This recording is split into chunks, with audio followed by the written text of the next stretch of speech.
lover's knot. So you have a top string and a bottom string. Grab the top string and create a loop and tuck under. It's called a thumb knot. Now take the bottom string and pop it through the hoop. If you line up the two strings, it's easy for you to see. Now take the bottom string, pop it over the top string, under the top string and under the bottom string,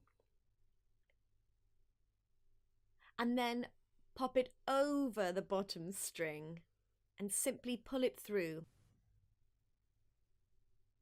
And if you just pull the ends just to make them tighter and pull them together, and you should create this really sweet knot which looks like the rope is spooning. And on the back it has two flat sides. Now this knot is perfect if you have a long macrame piece and you're trying to add extra string to it. Very romantic. Thanks for watching. Don't forget to like the video and subscribe for more craft tutorials.